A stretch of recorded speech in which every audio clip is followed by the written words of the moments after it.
अंग्रेजी में एक कहावत है, it's better to be prepared for an opportunity and not have one then to have an opportunity and not be prepared. जिसका मतलब है कि मौका मिले या ना मिले, अगर आपने मौके के लिए सही तैयारी नहीं की तो उसका कोई फ़ायदा नहीं होगा। स्टूडेंट्स के लिए उनके एग्ज़ाम्स की तैयारी सबसे ज़रूरी है, चाहे एग्ज़ाम्स कल हो या 6 महीने बाद। सभी लोग ये जानते हैं कि क्रैमिंग यानी एग्ज़ाम से एक दिन पहले पूरे सिलेबस को रटना सबसे इनफेक्टिव तरीका है, लेकिन कई स्टूडेंट्स हैं जिन्होंने इस प्रथा को अभी तक जीवित रखा है, इस उम्मीद से कि एटलीस्ट पासिंग मार्क्स तो आ ही जाएंगे। बट जब बात आती है बड़े एग्ज़ाम्स की, जैसे प्रोफेशनल एंड कम्पिटिटिव एग्ज़ाम्स की, तब ये एटीट्यूड नहीं चलेगा। वो स्टूडेंट्स जो बहुत गर्व के साथ ये कहते हैं कि यार मैं तो रात भर पढ़ता रहा, मैं तो सोया ही नहीं, उन्हें मैं ये बता दूं कि आपने कोई कद्दू में तीर नहीं मारा। आपका रात भर जागना इस बात का सबूत है कि आप पहले से प्रिपेयर्ड नहीं थे, ना आपने प्रॉपर प्लानिंग की और ना ही अब आप एग्ज़ाम में अच्छे मार्क्स स्कोर कर पाओगे। कम्पिटिटिव एंड प्रोफेशनल एग्ज़ाम्स में आपकी प्रिपरेशन का फंडामेंटल एलिमेंट है notes, not just notes but effective notes. इसके कई फ़ायदे हैं। इमेजिन, क्या आप यूपीएससी प्रीलिम्स एग्ज़ाम से एक दिन पहले पॉलिटी की एंटायर बुक रिवाइज कर सकते हो, या सीए आईपीसीसी में लॉ की पूरी बुक का एक दिन में रिवीजन कर सकते हो? शायद नहीं। सिलेबस इतना वास्ट होता है कि एक रात पहले सब कुछ पढ़ना पॉसिबल नहीं है। इसलिए शॉर्ट नोट्स बनाने से आप मैक्सिमम इंफॉर्मेशन मिनिमम टाइम में रिवाइज कर सकते हो। जब आप डायरेक्टली बुक से रिवाइज करते हो तो आप नॉन इम्पॉर्टेंट चीज़ें भी पढ़ने लगते हो और उस चक्कर में जो इम्पॉर्टेंट पोर्शन है वो छूट जाता है। बट नोट्स में सिर्फ काम की चीज़ें होती हैं, तो इससे आपका काफ़ी टाइम बच जाएगा और आप उन्हीं चीज़ों पे फोकस करोगे जो एग्ज़ाम के लिए क्रूशल है।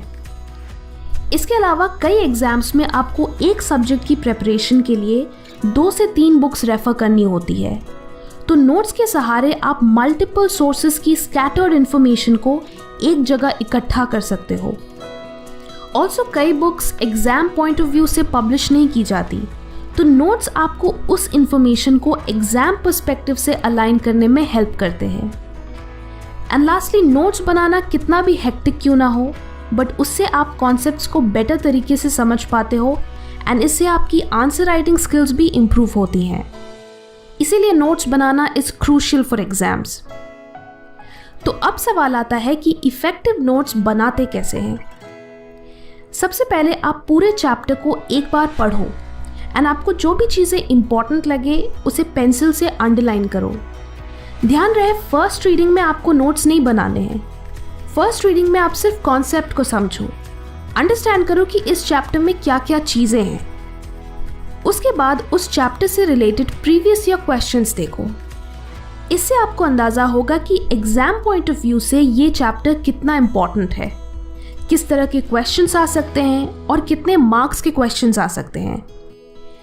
इस एनालिसिस के बाद ही आप नोट्स बनाना शुरू करो, क्योंकि आपको अननेसेसरी चीज़ें अपने नोट्स में इंक्लूड नहीं करनी। जो चीज़ें एग्ज़ाम पॉइंट ऑफ व्यू से इम्पॉर्टेंट है, सिर्फ वही आपके रिविजन नोट्स में इंक्लूड होनी चाहिए। नाउ नोट्स बनाने के लिए आप unruled and loose sheets use करो, बिकॉज अनरूल्ड शीट्स में आप चीज़ें किसी भी ऑर्डर में लिख सकते हो एंड लूज होने की वजह से उन्हें अपडेट करना आसान होता है। आप कोई भी new information extra sheet add करके अपडेट कर सकते हो। नाउ नोट्स बनाने का सिर्फ एक ही फॉर्मूला है कि सिलेबस के एक टॉपिक को एक पेज में ही फिट करने की कोशिश करो। एग्जैक्टली इतने short and to the point notes बनाओ कि वो एक पेज में ही फिट हो जाए। आई नो सभी बच्चे एक जैसे नहीं होते, हर किसी को सिर्फ कीवर्ड से चीज़ें याद नहीं आती। इन दैट केस आप 2 या 3 शीट्स भी ऐड कर लो, बट अगर आप उससे ज़्यादा बड़े नोट्स बनाओगे तो नोट्स बनाने का पर्पस ही डिफीट हो जाएगा।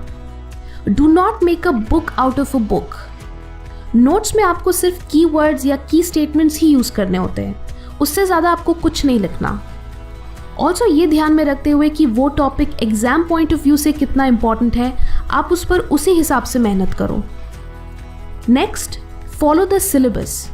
सिलेबस में जो टॉपिक्स और हेडिंग्स एंड सब हेडिंग्स दी हुई हैं उसी ऑर्डर में नोट्स बनाओ। इससे आपके नोट्स काफ़ी ऑर्गेनाइज्ड होंगे। इसके बाद जैसे जैसे आप उसी टॉपिक से रिलेटेड और इन्फॉर्मेशन गैदर करते हो from different books and other sources, आप उन्हीं नोट्स को अपडेट करते जाओ। सो आपके पास सब कुछ एक जगह कंसोलिडेटेड होगा एंड एग्ज़ाम से पहले आपको मल्टीपल बुक्स रेफर करने की ज़रूरत नहीं होगी। इसके अलावा आप माइंड मैप्स, फ्लो चार्ट्स या स्पाइडर डायग्राम्स के फॉर्मेट में भी नोट्स बना सकते हो ताकि उसकी पिक्चर आपके दिमाग में अच्छे से छप जाए। बट इससे ये मत सोचना कि आपके नोट्स बहुत प्रिटी एंड ब्यूटीफुल होने चाहिए। नो, आपको सुंदर नोट्स नहीं बनाने, ऑर्गेनाइज नोट्स बनाने हैं। जब तक आपको अपनी हैंडराइटिंग समझ में आ रही है तब तक सब सही है।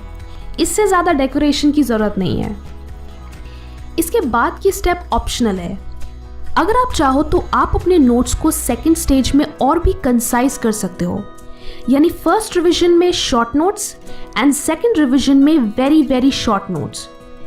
क्योंकि कई बार मल्टीपल रिवीजन से आपको कुछ डेटा ऑब्वियस लगने लगता है और कुछ इररेलेवेंट, तो आप और कंसाइज नोट्स बना सकते हो जिससे आपके लिए रिवीजन का प्रोसेस और भी स्मूथ हो जाए। This entire note making strategy उन एग्जाम्स के लिए वर्क करती है जहां आपको आंसर्स अपने शब्दों में लिखने होते हैं एंड आपको सिर्फ कीवर्ड्स याद करने की ज़रूरत होती है। बट बहुत से एग्ज़ाम्स ऐसे होते हैं जहां आपको बुक की लैंग्वेज यूज़ करनी होती है एंड स्ट्रिक्टली सब कुछ मगअप करना होता है।